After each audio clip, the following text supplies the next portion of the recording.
Se Pedro tivesse sucesso na noite anterior, teria espaço para Cristo no barco? Sim ou não? Mas tem vezes que Cristo fecha o mar, cerra o mar, não permite que eu consiga aquilo que eu quero, para que tenha espaço para Cristo no barco. Pegou? Porque se o barco está cheio, Pedro iria dizer, Senhor, pega o outro lá. Pega outro. Por quê? Barco cheio, o sol aqui é quente, preciso vender para o feirante, não tem espaço para o Senhor. Só que aí o céu decide fechar o mar, que é uma lagoa, decide fechar. Para Pedro não ter, mas para ter espaço de Cristo dentro do barco dele. Você está entendendo esse processo que está passando? É Cristo não permitindo que você tenha agora, para que ele possa entrar e te ensinar a você priorizar o reino. Porque olha só, mano, se sou eu, Cristo entrou no meu barco, vamos quebrar tudo. Cristo no meu barco? Aí Cristo fala assim, Pedro, afasta um pouquinho da terra. Pedro afasta. Cristo senta no barco e começa a ensinar a multidão. Gente, detalhe, parece olhando para Pedro, né? Uma conjectura, Pedro está em parafuso. Peraí, pensei que ia entrar no meu barco, como o senhor ir pescar e me ajudar a pescar, mas agora só está ensinando. Cristo está ensinando a Pedro a priorizar o reino. Porque o peixe que a gente quer, ele acrescenta. Sem falar com ele, né? Isso aí, fala com a multidão, isso aí. Quando eu priorizo o reino, aquilo que eu preciso, ele acrescenta.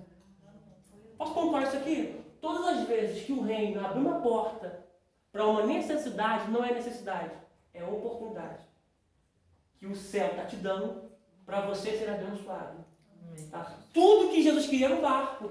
E Pedro colocou o barco na mão de Cristo. Pega isso aqui. Tudo que você coloca na mão dele, nunca voltará para a sua mão da mesma forma que você colocou, gente. Amém.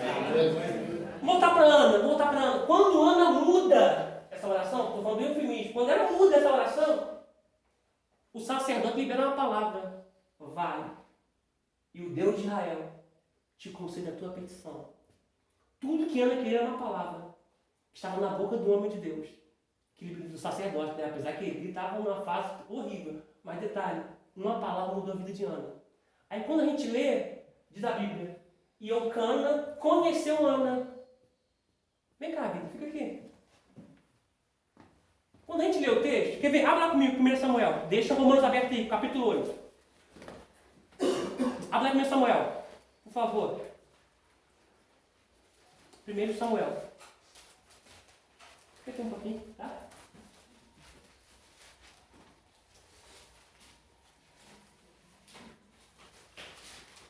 Assim que vocês acharem, sinalizem com amém. Amém.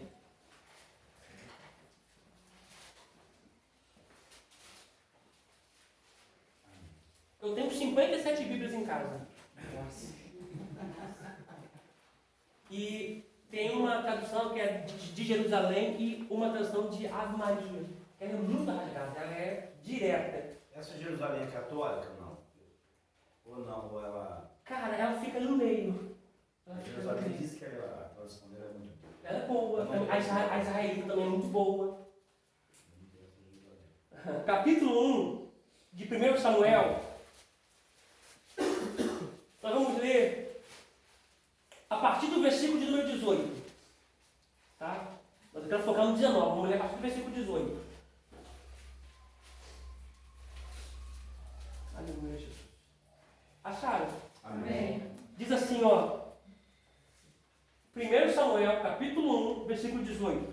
E disse ela: ache tua serva graça em teus olhos. Assim a mulher se foi em seu caminho e comeu, e o seu semblante já não era triste. E levantaram-se de madrugada. Glória. E adoraram, maravilha, levantaram-se de madrugada e adoraram perante o Senhor e voltaram e vieram à sua casa, a Ramá. Eucana, quando a gente olha assim, a gente vai dizer o quê? A gente vai pensar o quê? Poxa, o cara é casado com Ana.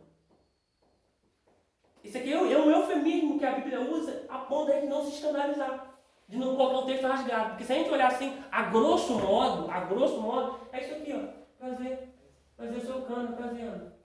Não dá essa ideia? Não dá essa ideia? Por quê? Porque é um eufemismo. É uma metódica para suavizar a palavra e eu não me escandalizar. Obrigado, vida. Tá? Deus te abençoe. Tá? Então, isso aqui é eufemismo. Tá? Então, a gente precisa trabalhar com isso com muita cautela. Tá? A gente precisa trabalhar com muito cuidado para que você possa absorver. Tá? Porque ali a expressão, conheceu ali, é o ato, é o coito. Entendeu? Então, quando a gente olha assim, a gente acaba perdendo alguns pormenores. Tá? Quer ver? Abre o Romanos capítulo 8. Romanos capítulo 8. A minha está escrito coabitou. Professor, Diga-me. a minha é bem diferente. Tá, bem diferente. Gente, posso falar algo com vocês aqui? Se escandalize não, rapidinho.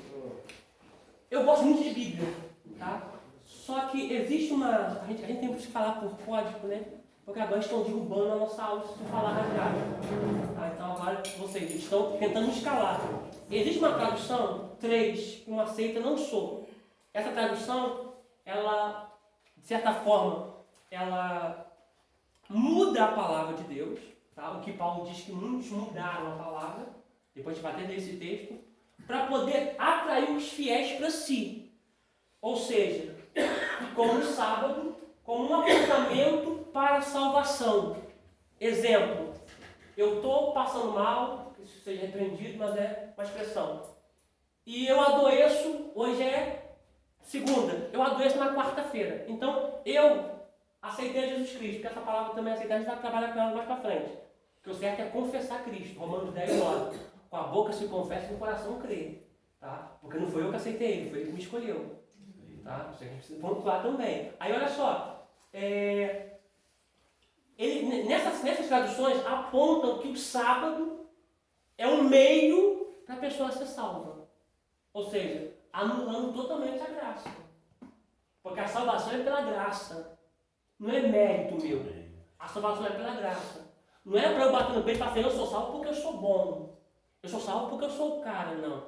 Você é salvo pela graça. Porque Cristo te conhece. Deus te conhece. Deus sabe dos teus erros, da tua história. Mesmo assim Ele te escolheu. Para que você vivesse um propósito perante Ele. É Sérgio, né? Certo. Ó, tô começando a pegar o nome. Pode falar, Sérgio. Obrigado pela água da vida. Meu tá assim, Eucana teve relações sexuais com sua esposa Ana. Já está mais aberto. Qual é a sua tradução aí? A minha é King James atualizada. Atualizado. Uma das traduções que eu mais gosto. Tá? Tirando a Ave Maria, a Jerusalém, a King James, a Trinitariana Premium e também a NVI, a nova versão internacional. Alguém botou a mão ali? Não? Vamos lá, Romanos 8. Para que você possa entender o que eu estou querendo passar para você, tá, gente? Fica tranquilo que não vou entrar na matéria. Quando entrar na matéria vocês vão ver que é tudo muito bom. A palavra é tremenda. Romanos capítulo 8. Acharam? Amém. Amém. Romanos capítulo 8, versículo 1.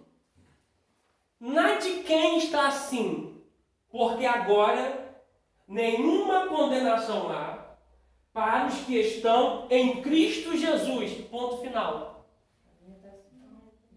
Ponto final? Na de quem está ponto final aí, levanta a mão. Aí tá vírgula. Vírgula. Ponto final da senhora? Porque, olha só. Portanto, agora nenhuma condenação há para os que estão em Cristo Jesus. Ponto. Aí a gente tem uma vírgula. Que não andam segundo a carne, mas segundo o Espírito. Ou seja, te roubaram metade de um versículo. Aqui no meu está assim, porque a lei do Espírito da vida em Cristo Jesus te livrou da lei Mas é o do dois. pecado e da morte. Aí é o Não, número 2. é Romanos capítulo 8, versículo 1. Isso. Aí tá. Número 1. Agora, pois já, nenhuma condenação há para os que estão em Cristo Jesus. Ponto. Ponto final. Na de quem está assim, levanta a mão. Porque a lei do Espírito. Ah, não tem o restante do versículo? Não tem esse versículo. Nunca vi isso, não. Está conseguindo entender? Nunca vi isso. Uma observação, não é erro na Bíblia, tá? Para que depois ninguém pegue e fale. Ou seja, o tradutor achou isso numa redundância e não quis colocar. Ele Entendeu? achou que é a mesma coisa. Isso não é a mesma coisa.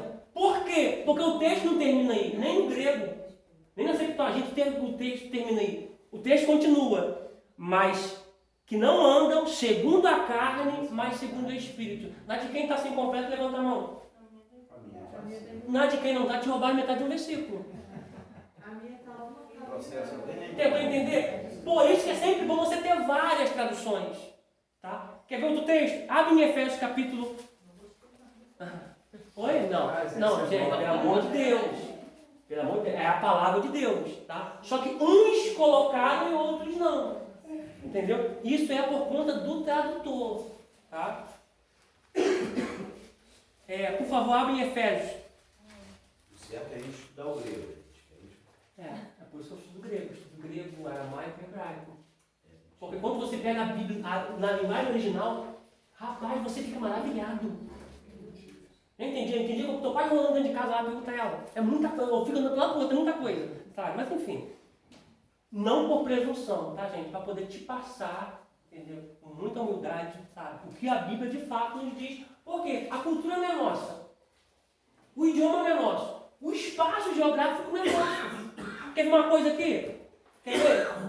Lá em Epístola de João, diz assim, ó, jovens, eu vos escolhi porque sois fortes e a palavra de Deus está em vós.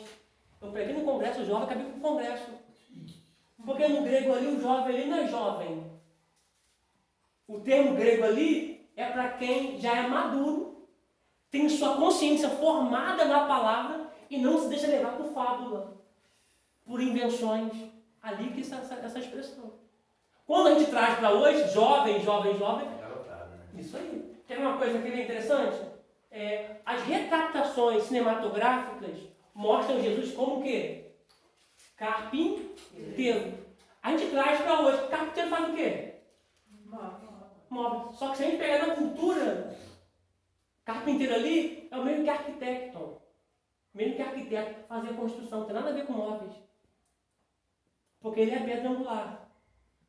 Ele é o arquiteto da criação. Você está entendendo? Como muda as coisas? A Bíblia diz em Provérbios 8, ele sendo a própria sabedoria, ele diz assim, ó, eu estava com ele, quando nenhum pó da terra ainda existia. E eu era o seu arquiteto.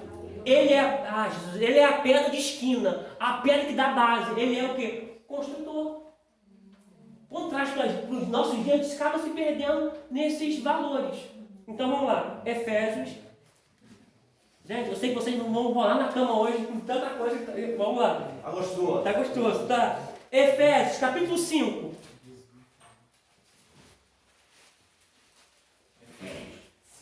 Efésios 5. Obrigado, minha vida. Efésios, capítulo 5.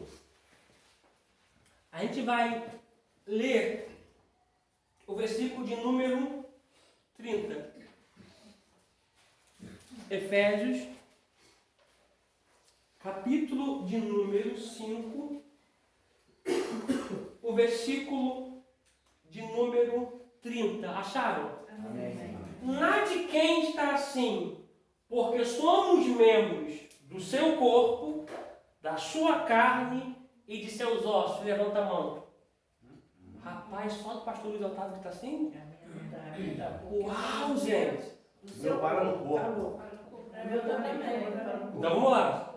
Na de quem está assim, porque somos membros do seu corpo, levanta a mão. Aí só a do pastor Luiz Otávio que acrescenta não. Prossegue dizendo, da sua carne e de seus ossos. Paguei mais caro. Pago mais caro.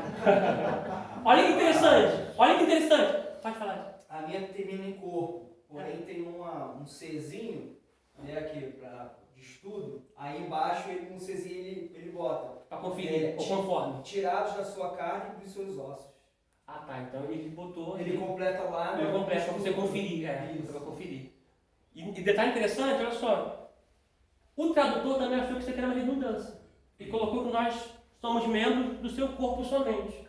Só que é muito importante quando prossegue dizendo da sua carne e de seus ossos. Por quê? Está mostrando o corpo de Cristo fora e dentro.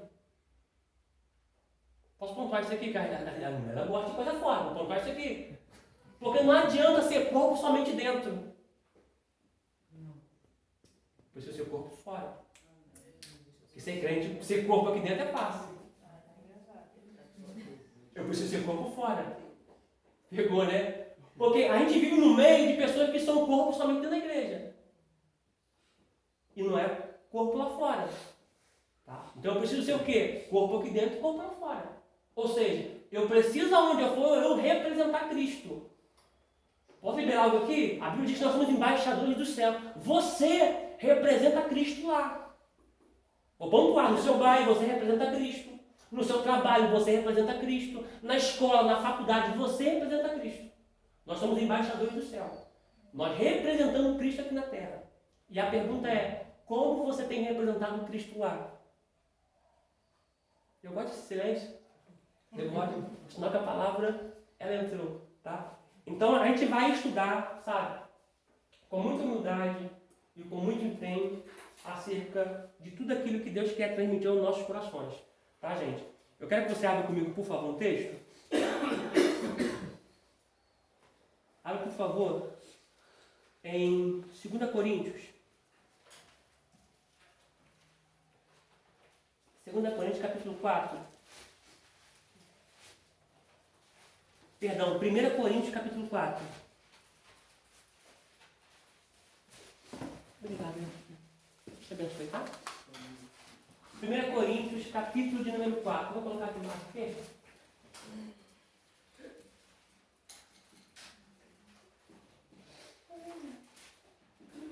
Versículo 6. E deixa eu só pontuar aqui rapidinho. Você viu? Nós temos quantos alunos aqui? Deve ter quase uns 30 aqui. Somente um aluno estava com a parte completa do texto. Que é o pastor Luiz Otávio. Te roubaram metade do versículo e o Helder também. Né? Te roubaram metade do versículo de vocês. Né? Ó, 1 Coríntios capítulo 4, versículo 6, diz assim, ó. E eu, irmãos, apliquei essas coisas por semelhança a mim e a Apolo, por amor de vós. Acharam? Todos acharam? Amém. 1 Coríntios capítulo 4, versículo 6. E eu, irmãos, apliquei essas coisas por semelhança a mim e a Apolo, por amor de vós, para que em nós aprendais a não ir além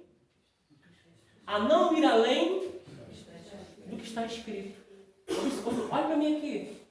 Eu não posso ir além do que está escrito.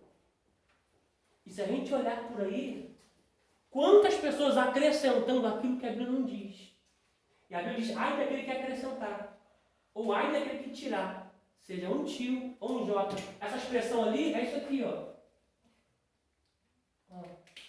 Essa partezinha aqui da letra hebraica, do B, que significa coisa. É algo simples. Mesmo sendo simples, eu não posso tirar. Porque se eu tirar, eu mudo o sentido da palavra. E eu não posso, de maneira nenhuma, mudar o sentido da palavra.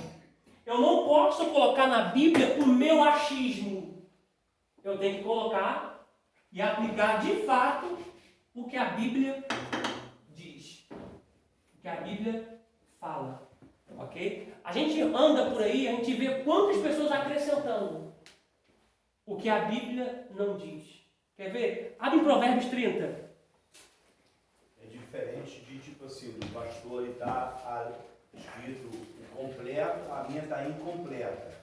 Mas nós estamos dentro de um contexto. Sim. Eu não estou inventando uma história em cima. Isso aí. Né? Isso aí está no texto querendo dizer. Tá, isso aí. Aumentar ou diminuir. Eu posso, gente, olha só. Não é bem assim que a Bíblia diz. Tal. Tipo, eu posso fazer uma conjectura. Entendeu? Mas desde que essa conjectura não seja um agravante nos textos, nos originais, entendeu? Eu não posso ferir a exegese do texto. Entendeu? Então eu posso, o que acontece? Existe exegese e exegese. O que é exegese? É aquilo que eu acrescento no texto, sem ferir, tá? O original, entendeu? Porque eu posso pensar, só que eu não posso, de certa forma, falar que a Bíblia diz. Gente, a Bíblia diz isso, sendo que a Bíblia não diz. Quer ver uma coisa aqui? Eu sei que isso vai ser bombástico. Quem aqui já ouviu dizer que jejum expulsa o demônio? Levanta a mão. Quem aqui já ouviu dizer que jejum expulsa o demônio? Levanta a mão. Já ouviu? Já ouviu. Pode levantar, gente, eu estou na aula. Quem já ouviu? É porque o Jardão fala assim, Jesus falou no princípio, esse demônio só sai com Jesus, essa Não, carta. pastor, segura, pastor, Ah, segura, cara, segura. Calma aí. Não, que eu já ia entrar no lance da caixa. Não, mas pode ir, pode ir. Tá. É essa versão que eu ia falar, que as pessoas pensam, as pessoas vão jejuar dentro de um texto que Jesus disse, essa caixa de demônio só sai com jejum e oração. Sim, não vou esse texto aqui agora. Tá. Vou esse texto aqui agora. Só joguei pra tu. Não, sei, se eu quicou a bola, agora eu vou. Tá com boa. Entendeu o que acontece? Vai baixo. Não. Olha só, o que acontece? Isso aqui é importante, gente. Por quê? Porque a gente fala assim, a grosso modo, isso é de muita relevância e de muita contundência. Por quê? Porque se eu falar que o jejum expulsa demônio, a Bíblia está entrando em contradição e a Bíblia não entra em contradição. Jesus disse, no meu nome, expulsarei demônios. Eu vou entrar nesse contexto aqui. Deixa eu ler só Provérbios 30 aqui rapidinho. Provérbios 30, versículo 6, verso 6. Diz assim, nada acrescenteis à sua palavra, para não seres achado. 30, verso 6. Nada acrescenteis à sua palavra, para não seres achado mentiroso. Tá? Apocalipse 22, 15 diz que ficarão de fora os mentirosos. Tá? Então eu não posso acrescentar o que a Bíblia não diz. E o contexto aqui imediato de Provérbios 30, se você ler o versículo 1, versículo 2, versículo 3, versículo 4, principalmente o versículo 5, está falando da palavra. Sim. É Apocalipse. A tua Bíblia está escrito, não acrescentem as suas palavras. É isso aí. Certo? A minha também tá. As suas palavras. Só que o contexto ali, olha o versículo 5. Toda a palavra de Deus é pura. Então o contexto está falando da palavra de Deus. E quando a gente olha no Tanar, na Bíblia em hebraica, esse texto aqui está apontado à palavra. E o versículo 6 está apontado acerca de eu acrescentar algo da palavra, sendo do que a palavra não diz. O contexto das suas palavras é a palavra de Deus que está No Tanar. que também está no versículo 5. Sim, que eu não posso acrescentar. Eu posso dizer assim, gente, é uma conjectura minha, é um pensamento meu, entendeu? E aplicar. Tá? Por quê? Porque quando eu acrescento, eu sou achado mentiroso. E Apocalipse 22,15 diz que ficaram de fora os mentirosos. Então, esse versículo também pode ser considerado aquele texto sem contexto. Não, porque o contexto dele é no versículo 5. Porque eu posso falar que as suas palavras são as minhas palavras. Mas isso aí é o tradutor. Entendeu? O tradutor colocou dessa maneira. Por isso, quando a gente olha para o Tanar, né, a gente vê que essa expressão dentro do capítulo 30, versículo 1, 2, 3, 4, 5, 6, justamente o 5, 6 apontado para a palavra de Deus, não para as minhas palavras. Entendeu? Quando a gente pega a tradução de hoje, a gente perde esses pormenores e acaba mudando o sentido da palavra. Entendeu? E não é o nosso foco. O nosso foco é o quê? Sempre levar a palavra da forma que ela é dita, sem acrescentar. Tá? Por quê? Quando a gente olha as igrejas de mercado e automaticamente o povo não tem o conhecimento, o que a pessoa faz? Leva uma vassoura por R$1.000. Porque essa vassoura, quando você chega na sua casa, quando você varrer ela, os espíritos vão embora. A pessoa sem conhecimento, a pessoa leva. Parece até algo absurdo, né? Mas leva. Tinha um na internet agora vendendo o ar ungido. Eu levei até minha esposa lá para ver. Eu vou até falar o nome da igreja. Não, só Deus, você não pode falar, não. Não? Não, só por causa do vídeo. Tá? Existe uma igreja lá em Del Castilho, grande, enorme. Eu já posso imaginar qual é. Uma grande igreja, que na porta da igreja ficam camelôs vendendo água. Porque a água é apresentada lá e cura. O que acontece? Isso aí é um sincretismo. Olha só, eu não tenho dúvida. Igreja evangélica. Eu não tenho dúvida que pessoas foram curadas por conta de um ato. Só que eu preciso pontuar que não foi a água que te curou. Foi a tua fé. Entendeu? Só que, quando a gente olha essa igreja de mercado, ela trabalha com sincretismo religioso. Entendeu? Não posso falar, né? Enfim, você leva para casa, quando você chegar em casa, isso vai expulsar o demônio da sua casa. Então isso é herético. Por quê? Porque o que expulsa demônio é o nome poderoso de Jesus. É o nome poderoso e precioso de Jesus. Tá? Então, quando a gente entrou agora nesse contexto, é muito interessante, porque a pessoa que não tem conhecimento, a pessoa leva água ungida, rosa ungida, vassoura ungida, a sombra, caneta ungida. Entendeu? Então, vamos lá para Mateus 17. Mateus 17. Gente, isso aqui agora é para a gente poder, sabe, sair daqui dessa início de escola voando. Tá? Mateus 17. Não vou colocar aqui, não dá espaço. Mas não vou tirar foto do quadro, que eu não posso esquecer.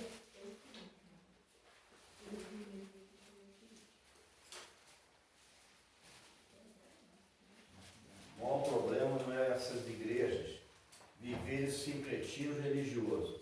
É que a mídia, essa mídia que está tão ativa, ela traz para o nosso contexto hoje. Sim. Aí quando você prega o evangelho de verdade ou da verdade, já não satisfaz tanto, porque aquele outro evangelho tem algo a mais. Sim. E aquela igreja de mercado que você falou, também prega uma verdade. Sim. Mas não prega a verdade. Ela também prega a verdade. Sim. Mas o sincretismo passa a ser mais forte. Passa mais forte.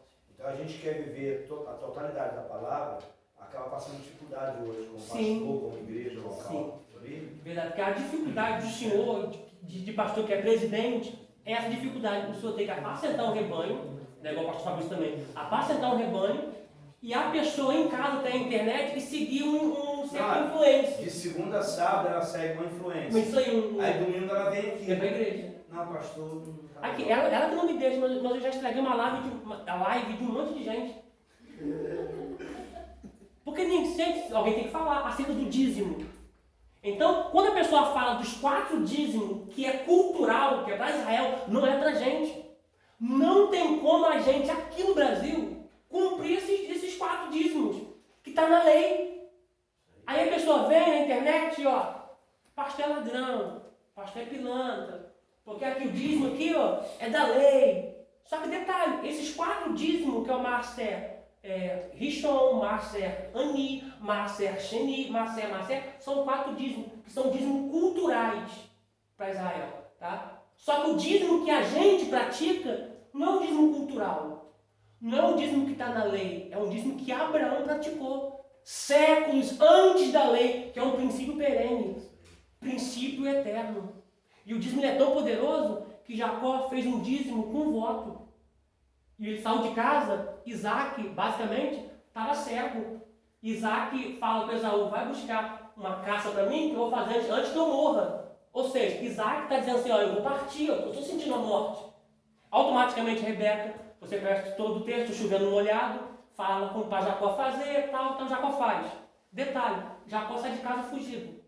E a palavra que Jacó libera no caminho é, se o Senhor me der pão para comer, veste para vestir, e me dê shalom. A palavra shalom em hebraico não é somente paz. A palavra shalom significa paz, prosperidade, felicidade e saúde. O Senhor será o meu Deus. Jacó vai embora. Aproximadamente 20 ou 22 anos depois, Jacó volta. E quem está vivo? E quem está vivo? Isaac está vivo. Olha o poder do dízimo. Então, o dízimo que a gente pratica não é o que está na lei. Quando você ouve essas pessoas na internet falando, você se deixa levar. Por quê? Porque são dízimos culturais. Mas nós não praticamos dízimo cultural, praticamos o dízimo que Abraão praticou, que é um princípio perene. E detalhe, só para deixar vocês... Quer que eu escreva isso aqui? Por favor. Princípio perene. Vou escrever aqui, só para vocês tomarem nota. Princípio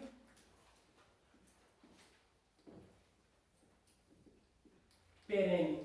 É assim, nosso dízimo veio de Abraão, gente. Isso aí. Vocês começaram a entender, tá? Princípio perene. O que significa isso aqui? Ação eterna. Sabe por quê? Quem ensinou Abraão a dizimar? Deus. Deus.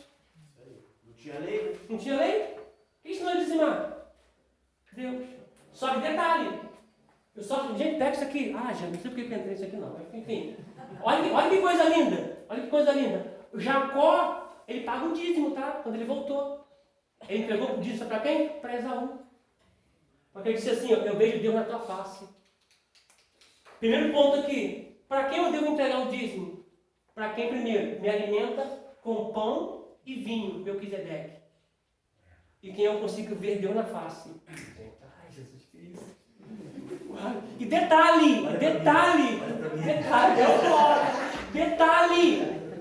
primícia vem antes de dízimo. Quem ensinou Abel a praticar primícia? Deus. Primícia está lá em Gênesis 4. Antes de dízimo, vem primícia. A gente vai estar nessa aula mais para frente, depois mais para frente. Porque você precisa entender que você separar o seu dízimo, a primeira parte dele não é primícia. Primícia é outra coisa. Só que detalhe, existem muitos Caim se levantando. Por quê? Porque a mentalidade de Caim é matar quem está fazendo certo. Eu acho lindo que Deus faça para Caim. Se tu não fizeres certo, tu não serás aceito. Só que detalhe, a mentalidade de Caim é, eu não faço certo, mas eu quero matar quem faz certo. Deixa eu apagar aqui, gente, sem pegar não. Deixa eu apagar aqui. Já escreveram? Já escreveram? Deixa eu apagar aqui. Vamos lá. No Novo Testamento diz que a gente mata com a língua, tá? Hã? No Novo Testamento diz que a gente mata com a língua. É o mesmo motivo. Aqui, Mateus 17. Eu preciso explicar isso aqui para você, mas Mateus 17. O contexto imediato aqui está mostrando que Jesus está indo para um monte e está levando 3 discípulos. Está levando Pedro, Tiago e João. Ele vai com os 3 e deixa 9 embaixo. Esse aqui eu acho lindo. Porque nem todo mundo Deus vai permitir que chegue em alguns lugares com a gente. Ai, Jesus, que isso, Senhor? Tem pessoas que precisam ficar na beira do caminho para que eu possa alcançar algo maior da parte de Deus. Quer ver uma coisa? Depois você lê Gênesis capítulo 13, versículo 14. Deus queria abençoar Abraão, só que Abraão estava andando com Ló. E Deus não mandou Abraão levar Ló. Só que detalhe, é muita ovelha para pouco pasto. Aí os pastores começam a brigar. Gênesis 13, 14. Ali não é Abraão e Ló, né? Os pastores. Porque o problema não é as ovelhas, o problema é a falta de pasto. Porque quem tem pasto não fica nesses pormenores. Se eu sou Ló, eu nunca permitiria que o empregado meu, pastores, se levantasse contra os pastores de Abraão. Por quê? Porque Ló só está vivendo aquilo que está respingando na vida de Abraão. Aliás, cai na vida de Abraão e respinga na vida de Ló. Aí detalhe, a gente sabe que é uma alegoria, a gente sabe que é figurativo, a gente sabe que é simbólico. Só que o destruidor, ele atua na falta de gratidão. Você vê que Ló escolhe a melhor parte e deixa o seu tio com a pior parte. Só que o segredo nunca esteve na terra. Amém. O segredo estava em Abraão. Abraão, gente, vai para o deserto do A Negueb. promessa é de Abraão, né? A promessa de Abraão. E a promessa é, aonde tu colocar a tua fé, iria ser abençoado. Olha aí. Então pega isso aqui. Deus não abençoa lugares. Deus abençoa pessoas para conquistar lugares e abençoar lugares. Enquanto você fica nessa utopia que a bênção está em lugares, você não vai caminhar para onde Deus quer que você caminhe. Porque a bênção está em você. Vou deixar te perguntar. Olha só, a Bíblia diz, terra que manda leite e mel. São 2 alimentos nutricionais que vêm da vida para a vida. O leite, da vida para a vida. E o mel, da vida para a vida. Pode falar, Luiz. Vou ter que entrar isso aqui. Essa parte aí é a parte da desobediência de Abraão. Porém, como Deus é fiel à sua palavra, embora Abraão tenha sido desobediente, cumpriu a promessa. Porque olha só, assim, depois você lê, Gênesis capítulo 13, versículo 14. Foi Abraão se afastar de Ló e diz a Bíblia. E Deus se apresentou para Abraão. E Deus apareceu para Abraão. E disse, Abraão, olha para frente. Abraão, olha para trás. olha para a direita, olha para a esquerda. Meu Deus. Tudo isso que você olhou, os 4 pontos cardeais, eu vou entregar na tua mão. Troquei de nome.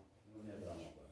Só que detalhe, para Abraão Deus acrescenta um A, para Sarai Deus tira um I, porque o mesmo Deus que tira é o mesmo Deus que acrescenta. Aleluia. Ló sai rico de Abraão e voltou como? Pobre, totalmente acabado, Viúva. né? Por quê? Porque não teve gratidão. Voltou? Que Abraão foi lá buscar ele. Foi lá de Ele foi preso Não, mas depois ele volta para para Sodoma. Sodoma. Pega isso aqui, pega isso aqui. A Voltou para Sodoma gratidão, e criou os moabitas. a gratidão é a voz do coração. Nunca espere gratidão de quem não tem coração. Ele não tem coração, depois não tem gratidão. Seja grato a pessoas. Porque sempre que Deus quiser mudar a sua vida, Ele vai apresentar pessoas. Amém. Que vão ser chaves, que vão ser portas, que vão ser pontes. Você já viu alguém passar por uma ponte e parar para ela e falar assim, obrigado. Se não fosse você, eu não chegaria aqui. Olha o que Deus está liberando para a gente. Seja grato. Porque a sua gratidão pode levar você em lugares muito amplos. Glória a Deus. Isso é muito forte, gente. Muito forte. Vamos lá, vamos dar uma pensada aqui. Mateus 17. Eu vou ler a partir do versículo 14, tá? O contexto aqui eu já falei que Jesus está no monte e Jesus deixou 9 lá embaixo, tá? Sendo que no versículo 14 vai acontecer o seguinte: e quando chegar a multidão, acharam? Amém. Mateus capítulo de número 17, versículo 14. E quando chegaram a multidão, aproximou-lhes um homem, pondo-se de joelho diante dele e dizendo: Senhor, tem misericórdia de meu filho, que é lunático e sofre muito, pois muitas vezes cai no fogo e muitas vezes na água. Olha para mim aqui antes de continuar. Tu acha que era o plano do demônio, do diabo, ferir esse homem no fogo e na água? Não. O plano do diabo era matar. Só que o diabo só vai quando Deus permite. Pegou, né, Carla? Olha Marcos 5. A Bíblia diz que o gadareno, ele despedaçava a corrente, esmigalhava aguilhão. E a Bíblia diz que ele se feria com pedra. Gente, tu acha que um cara que quebra a corrente vai se ferir com pedra? A intenção era matar. Só que Deus permite a ferida, mas não permite a morte. A gente vê isso em José. Isso existe José. Permite a ferida, mas não permite a morte. Deus é tremendo, gente. Deus é tremendo. Mas vamos lá. Oh, Jesus, vamos lá. Olha o versículo 16, capítulo 17 de Mateus, versículo 16. E trouxe-os aos teus discípulos e não puderam curá-lo. Olha para mim aqui, por favor. Eu leciono no seminário de batalha espiritual. Existe muitas patologias que não é de grau clínico. Você sabe que existe patologia que é de grau clínico. Mas existe muita patologia que é de grau espiritual. Você expulsou o demônio, a pessoa é automaticamente curada. Porque quem trouxe a enfermidade foi aquele demônio. Tá? Prossigamos aqui. Professor, Sim? então só acrescentação. Existe, isso é o que eu penso. Porque tem a ferida, tem a doença espiritual e tem a doença física. Porque isso eu já vi acontecer. Sim. Aconteceu até com a minha filha mesmo. Ela teve umas urticárias e eu sabia que foi por causa de uma colcha que eu usei, que eu não deveria ter usado. Ela ficou cheia de urticária. Aí nós fizemos a oração e ela foi. Mas eu tive que dar um antialérgico para ela. Porque por uma desobediência minha, Sim. ela ficou cheia de urticária.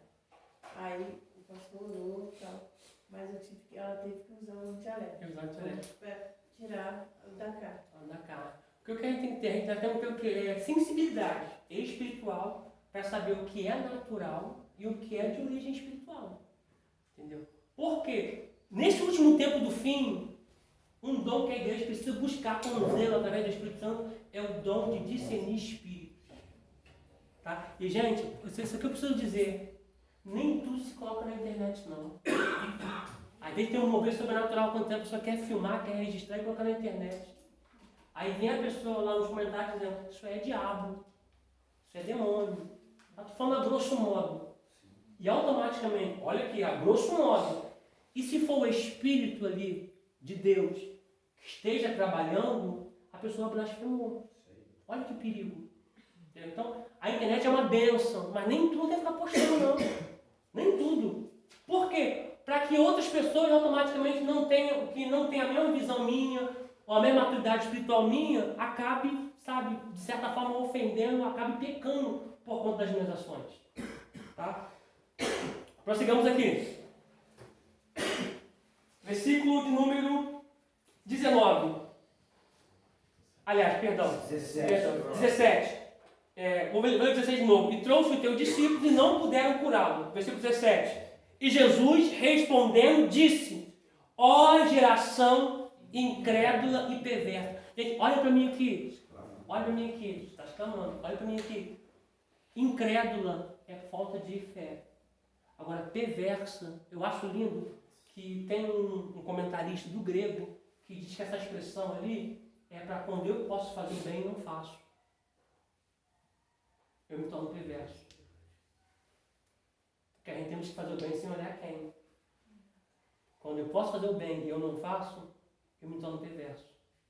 Quer ver uma coisa? Eu não posso me desviar de alguém que quer um dinheiro emprestado.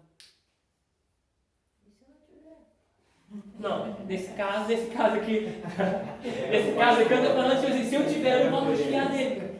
Sabe? E a Bíblia também não manda emprestar, não nem estar. Porque nós somos irmãos.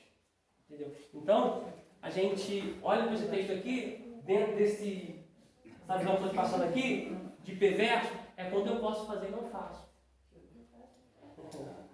Aí logo se não tiver. Mas vamos lá. Tem. Aqui, deixa eu liberar aqui. Nunca diga que você não tem. Porque você ainda tem, sempre você tem um pouquinho.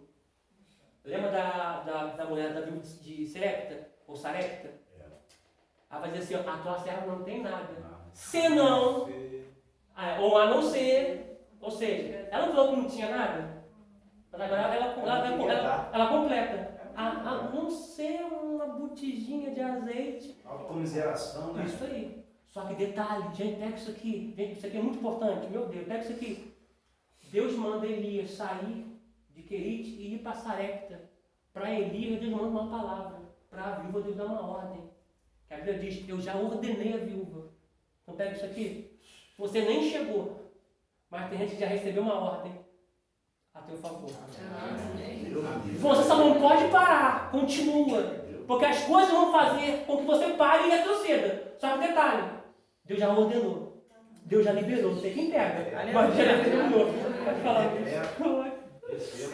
Isso aí é uma situação legal, né? Deus fala para Elias que já ordenou. Já ordenou.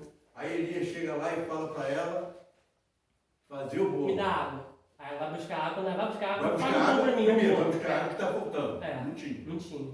Aí ela foi buscar. É. Aí quando ela manda fazer o bolo, o que ela fala? Tua serva não tem nada. Estou aqui no gaveta, mas tua serva não tem nada. Senão... Simbolicamente ela não vai fazer. Simbolicamente, Não vou fazer pra você não. Isso aí. Mas ela já tinha recebido a ordem. Você pegou? Ela já tinha recebido a ordem. Só que detalhe. Olha que coisa interessante. Olha que coisa interessante. Eu recebi a ordem.